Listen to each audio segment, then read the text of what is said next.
I still remember my first day like it was yesterday. The office smelled of polished wood and fresh coffee, buzzing quietly with the footsteps of people who already seemed to belong.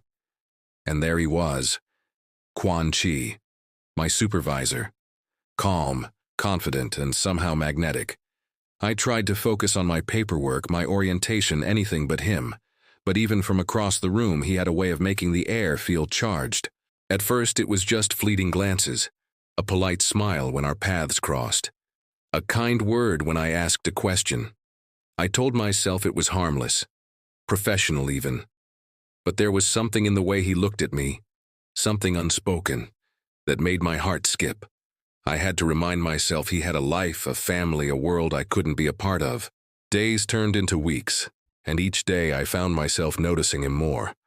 The little things, the way his sleeve rolled just right when he typed, the faint laugh that sometimes escaped when he was amused. And I wasn't blind to the way he seemed drawn to me either. There were moments, brief fleeting touches on the shoulder, accidental brushes as he passed by. My mind screamed to stop, to pull back. But my heart, it whispered yes. I didn't see it coming.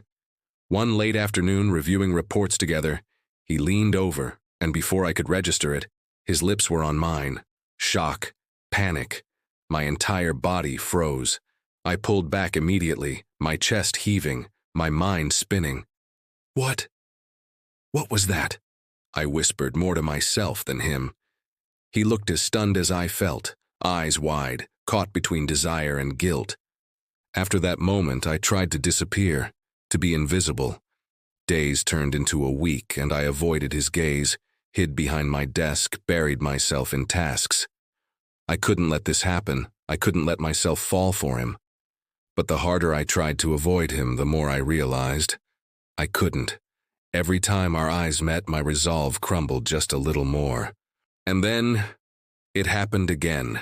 A fleeting touch, a whispered comment, a shared laugh that lingered longer than it should. I told myself it was innocent, professional even. But my body, my mind, my heart, they knew the truth. I was falling, and I couldn't stop it. I didn't know how it would happen, or when, but I knew one thing: nothing would ever be the same. That kiss had changed everything. And deep down, even if I didn't admit it yet, I wanted more. I told myself I had to stay away. Every day I repeated it like a mantra. Don't look at him, don't speak, don't feel. But the harder I tried, the more impossible it became. Even in meetings, even when I was buried in work, I could feel him. That presence, that silent pull, I hated it, and I couldn't stop wanting it.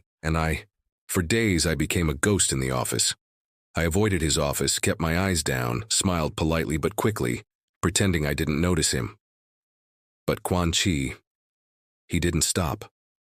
There were moments, just moments, where our hands brushed as he handed me a file, or when we both reached for the same document.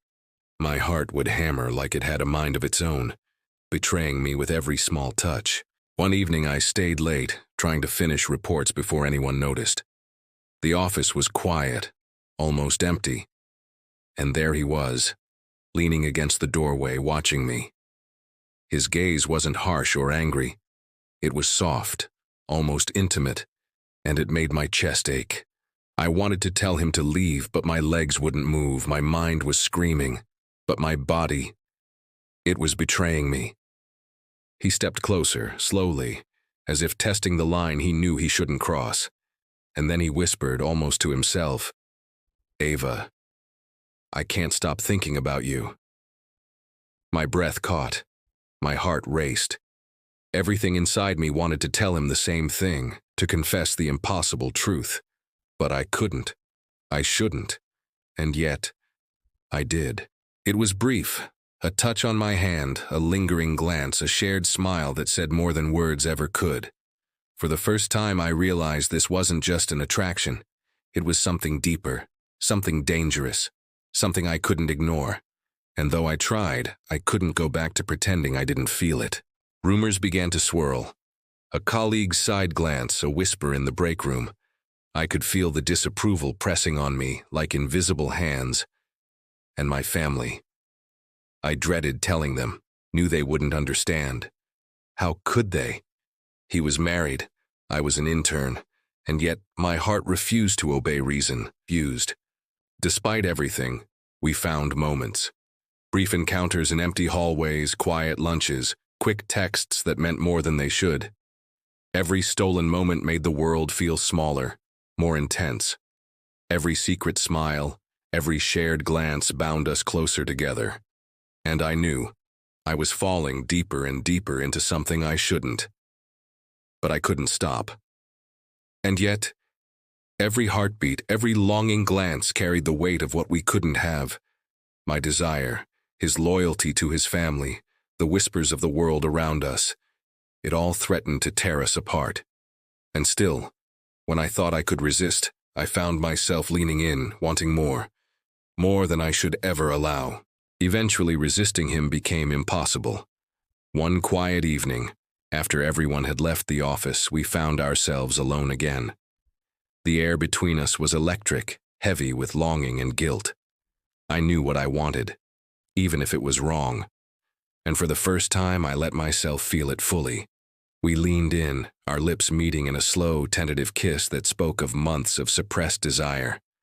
My heart pounded, my mind screamed. But for a moment, nothing else existed but him. After that night, nothing was the same.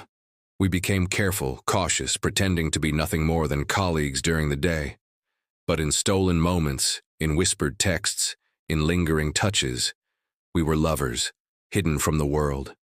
Every smile, every subtle brush of his hand made my pulse race and my resolve crumble.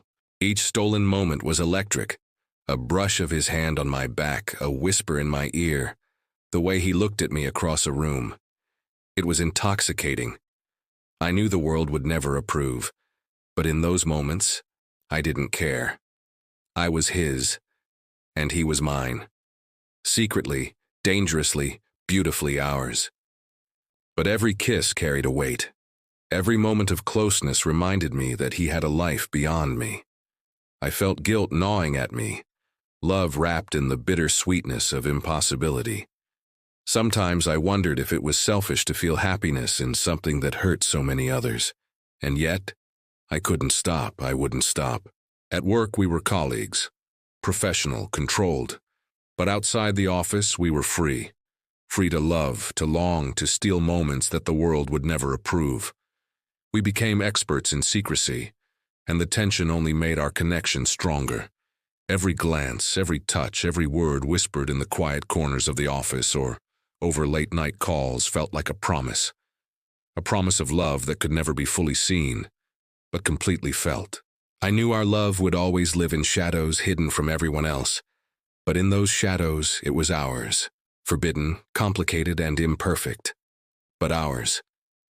And for all the whispers, the guilt, the longing, I wouldn't trade it for anything. I had fallen irrevocably for a man I couldn't have, and yet I had never felt more alive.